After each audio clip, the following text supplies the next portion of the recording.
The Alburg Crucifix, Faith on the Michigan Frontier. Michigan today is a varied landscape with large cities in the south like Detroit, Lansing, and Grand Rapids. And to the north are tantalizing tourist areas, and in between and all around you are rustic and rural settings. You have a long way to go to be able to find a place where you can truly be alone because Michigan is very populous. It is difficult, if not impossible, to picture what the state may have looked like when the first Europeans arrived here and forever changed Michigan. The French fur traders and the Jesuits, black-robed missionaries, nearly obliterated the Native American population by bringing smallpox and other diseases deadly to the Indians, whose immune system had no defense at all, as they had never before encountered such diseases. To find relics of that era is rare. However, once in a while something does surface from where it is laying among the tangle of roots and debris from centuries past. One such relic was recently shown to me by its finder, Barry Gill Alburg. Now Gill, as he prefers to be called, is of that unique breed that not only loves the past, but enjoys going out and finding leftovers and other times firsthand. He is an avid metal detecting enthusiast and relic hunter. I am always astounded by the many incredible artifacts he manages to find right here in the city limits of Saginaw. One day he revealed a relic to me that almost took my breath away. "Have you seen one of these before?" he asked, whipping the cross from his jacket pocket. Well, there before my excited eyes were the remains of a large trade-era cross. Indeed, I had seen a few before, but not outside of a museum, and I dare say my hands trembled as I took the cross to examine it. It was actually in very good condition, considering its age, which I would place between 1675 and the 1830s. And now I know that's a wide range in time, but as you read on, you'll understand that it would be difficult to narrow down that field more specifically. You see, Gilmore's metal detecting where some clearing was being done, and he recovered the cross from a depth of about 8 to 9 inches. A portion of the bottom of the cross is broken off, and despite repeated attempts, Gill could not locate the missing piece.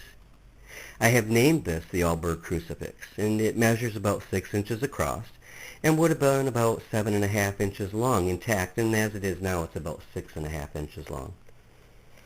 Now, although the word crucifix usually refers to a cross upon which a figure of Christ appears, it may in fact be used for any cross clearly serving as a symbol of his crucifixion. There can be no doubt that, at least for the Jesuit missionaries, crosses such as this one that Gill found had precisely that meaning. Many of the trade-era crosses I have seen from Michigan are made of silver, and I am told a few have been found that were made of copper. However, this one appears to be made of bronze. But what would bring such an artifact, such a crucifix, to Saginaw, Michigan during the trade era? Well, let's take a look. It has an interesting story. During the trade era, Michigan had a great many fur traders and Jesuit missionaries, as I said, also known as the Black Robes, and they were working from Sault Ste. Marie to the north and to Detroit in the south. Now, the fur traders were, of course, trying to find a steady supply of beaver fur, while the Jesuits were, of course, searching for a steady supply of lost souls, of which there were no lack of here in the woodlands of Michigan. The Black Robes had well-established missions at Sault Ste. Marie, St. Ignace, and Detroit. An early chronicler of the events named Miller revealed that in 1684, a large body of farmers and artisans came from France, and a portion of these were sent to the Saginaw country, and with them were 5 Jesuit fathers. This information came from early French missions of the Saginaw River, being part of the Michigan Pioneer and Historical Collections by Fred Carlisle, published in 1899. It is further noted that it is believed that the missions had been planted by the French and that they flourished at a very early day on the banks of the Saginaw River and its many tributaries. As early as 1611, Champlain had described the safe harbor afforded by the Saginaw River from the stormy waters of the bay, which formed a part of a great inland body of water which took in both Saginaw Bay and Lake Huron. So according to all of this, the Jesuit missions were established here early on, which could easily account for the Alburg Crucifix being here. Now, also only about a mile from my home, and about the same distance from where the cross was found, is a very historical site on the Saginaw River at Ojibwa Island, which is now a recreational park for the residents of the city. A large stone monument there commemorates an event which took place there years before. The monument reads, "Dedicated to the memory of Henry Novell, S.J., the first white man in the Saginaw Valley, offered Mass on the banks of this river, December 3rd, 1675. Now, while I'm not suggesting that the Alburg Crucifix is from that particular event, I have established that the Jesuit order, going back to the early 1600s, had not only passed through Saginaw, but had actually established missions there. And I'm claiming that the crucifix is associated with the missions work of that era. Now, the trade era is generally agreed to have ended in the early to mid-1830s, and thus the crucifix would not be more recent than that.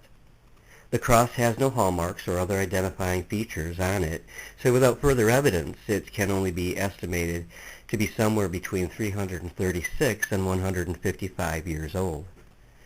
The Native Americans at the coming of the white man lived to what I consider an almost idyllic lifestyle in the virgin forest and along the lakes and streams of Michigan.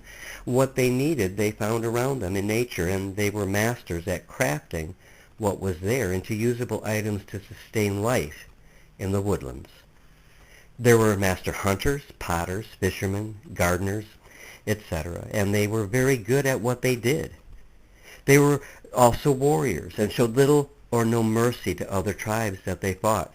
They protected their territories almost religiously. However, things changed quickly. With the coming of the traders, precious furs were given up for metal pots and pans that were stronger than the earthen vessels that the Indians had used for centuries. Guns replaced bows and arrows and spears, and so the great talent for working stone into usable weapons and hunting went by the wayside.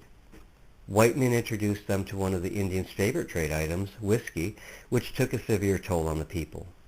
And of course, also, as mentioned, coming with the traders and Jesuits were diseases such as smallpox, which decimated entire villages.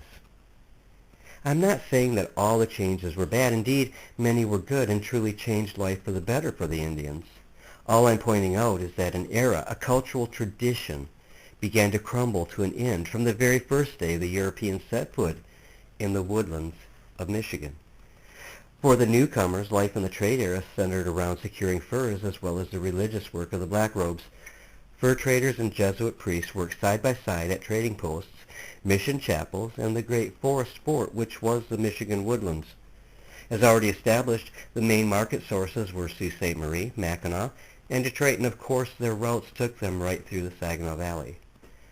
The fur traders primarily sought beaver pelts, which were very, very valuable back home in Europe.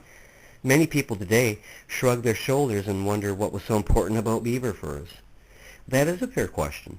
The people of Europe did not think of beavers simply as animals. They thought of them as hats and various other articles of clothing.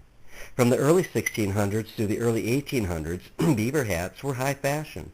As a result, the demand for fur was enormous, and the Native Americans were the only ones who could help traders secure the volume of pelts that they needed. Some Europeans thought beaver fur imparted certain supernatural powers to the wearer. Others believed that if you rubbed beaver oil into your hair, it would help cure memory loss. Wearing a beaver hat was also thought to help cure balding. So you see, besides just fashion, there were a lot of desirable attributes to wearing beaver fur. The beaver had two types of fur. There was a layer that was short, thick, soft, and woolly, and then there was a longer layer that was coarse. The long, coarse fur was removed, leaving only the soft, shorter, woolly layer. The shorter hairs reportedly have little barbs on the end that can only be seen under a microscope.